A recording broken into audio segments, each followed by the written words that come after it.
বৈষম্য বিরোধী ছাত্র আন্দোলনের ছাত্রছাত্রীরা এবং প্রতিবাদকারীরা রাষ্ট্রীয় শোক প্রত্যাখ্যান করে আজ তারা লাল রঙে প্রতিবাদ স্বরূপ অনলাইন অর্থাৎ সামাজিক যোগাযোগ মাধ্যম ফেসবুক, টুইটার, হোয়াটসঅ্যাপ সহ সকল মাধ্যমের মধ্যে তারা প্রত্যাখ্যান করছে সরকারের আজ কালো অধ্যায়কে। অর্থাৎ তারা বলতে চায় শহীদের রক্তের বিনিময়ে অর্জিত কোটা আন্দোলনের সকল সমস্যা যতক্ষণ না সকল অধিকার আদায় হচ্ছে তারা এর কোনো ধরনের ছাড় দিবে না। অনলাইনে সরকারের কর্মসূচিকে প্রহসনের দাবি এবং সরকার এটা ঠাট্টা মশকরা করার মতো একটা কথা বলেছেন।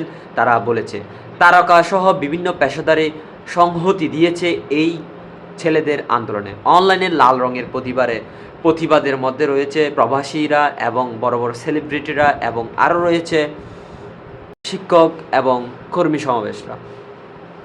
ভিডি নিউজ অফ এমবির সাথে কথা বলে চট্টগ্রামের সমন্বয়ক রাফি জানিয়েছেন, আজ আমাদের এই কর্মসূচির মাধ্যমে আমরা পুরো বাংলাদেশ এবং তথা পৃথিবীতে বুঝিয়ে দিতে চাই ছাত্র আন্দোলন কোনোভাবে দমিয়ে রাখতে পারবে না সরকারের পুলিশ বাহিনী এবং র্যাব, বিজিবি এবং সেনাবাহিনী বা অন্যান্য বাহিনী দ্বারা।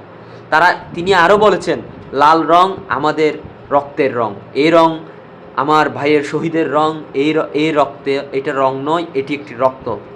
তারা বোঝাতে চায় আমরা রক্তর পরিবর্তে এই রক্তের বিচার যতদিন না শেষ হচ্ছে ততদিন পর্যন্ত আমরা কি করব না, আমরা রাষ্ট্রীয় শোক পালন করতে পারি না। সরকারের এই কর্মসূচিকে ঘৃণিতভাবে দেখেছেন অনেক অর্থনীতিবিদ, অনেক কূটনীতিবিদ, আরও অনেক রাজনৈতিক দল আজকের এই লাল রঙে প্রতিবাদে সায় দিয়েছে। বিশেষ করে বিএনপি, জামাত এবং আরও সরকারের বিপক্ষদলীয় শক্তির রাষ্ট্রীয় শোককে তারা প্রতিবাদ করে লাল রঙকে ব্যবহার করেছে।